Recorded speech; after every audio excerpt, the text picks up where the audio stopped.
वचन, ये वचन प्यारा वचन, ईशु मसीह का प्यारा वचन, पाव को दीप को राह को रोशन, ये है मसीह का प्यारा वचन, ये है वचन।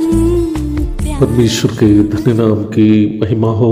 प्रभात मनन के सत्र 2099 में आप सभी का बहुत ही विनम्रता के साथ स्वागत करता हूं। आइए आज का मनन के लिए हम पढ़ते हैं इब्रानियों अध्याय 11 पद 28।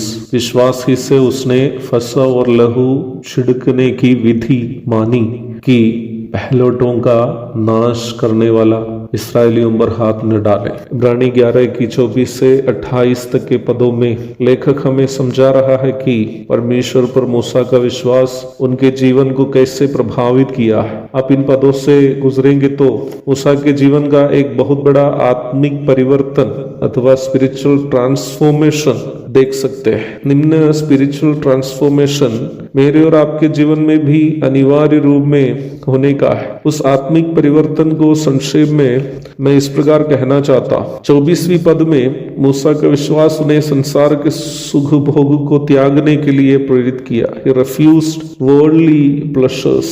25वीं पद में मूसा का विश्वास उन्हें परमेश्वर के लोगों के साथ दुख भोगना अधिक उत्तम के रूप में गिनने के लिए प्रेरित किया। 26वीं पद में मूसा का विश्वास उन्हें स्वर्ग के धन को अथवा हेवनली रिवार्ड्स को श्रेष्ठ समझने के लिए प्रेरित किया। 27वीं पद में उन्होंने विश्वास से अंधे के परमेश्वर का दर्शन किया। 28वीं पद में मूसा का विश्वास उन्हें इस्राएल के ऊपर एक बड़ा आत्मिक नेता के रूप में अर्थात इस्राएल को उनके भौतिक तथा आत्मिक दासत्व से छुड़ाने वाले के रूप में उभरने के लिए प्रेरित करते हुए हम देखते हैं। प्रारंभ में हम 28वीं पद को पढ़े थे। इस भाग से लेखक अपने इब्रानी भूमिका से मसीह में आए हुए विश्वासियों को याद दिला रहा है कि मूसा कैसे इस्राएलियों को संहार करने वाले दूध से बचाकर मिस्र से निकल जाने के लिए उनकी अगुवाई की। जो लोग इस घटना का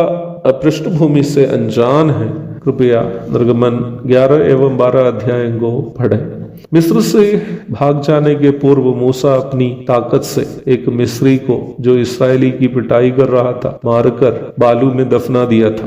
परंतु निम्न घटना के कारण इस्राएली भी उनको अपना नेता या अगुवा नहीं समझे थे। निर्गमन अध्याय 2 पद 11 से 14 तक पढ़िएगा। परंतु विश्वास के एक एक चरण को धीरे धीरे पार करके लगभग 40 वर्ष के बाद अर्थात मिस्र से भाग जाने के बाद फिर 40 वर्ष के बाद मूसा पुनः मिस्र में आया, वो भी परमेश्वर से एक बड़ी जिम्मेदारी को लिए हुए। निर्गमन 11 की 3 में हम इस प्रकार पढ़ते हैं, तब यहोवा ने मिस्रियों को अपनी प्रजा पर दयालु किया। इसके अतिरिक्त वह पुरुष मूसा मिस्र देश में फिरौन के कर्मचारियों और साधारण लोगों की दृष्टि में अति महान था। अर्थात परमेश्वर ने मूसा को केवल इस्राएलियों की नजरों में ही नहीं बल्कि मिस्रियों की नजरों में भी एक नेता के रूप में उभार दिया। मुझे सुनने वाले प्रिय भाई बहनों, हम में से कई लोग आत्मिक नेतृत्व के भाग होना बहुत अधिक पसंद करते हैं, परंतु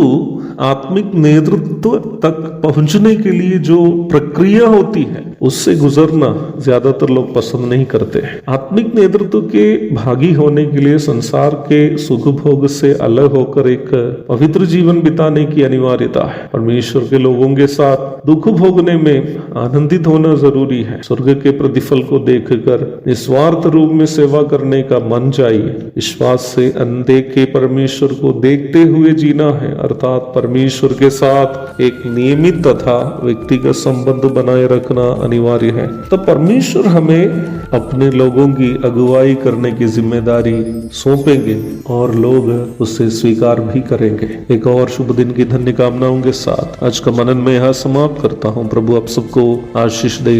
आमीन।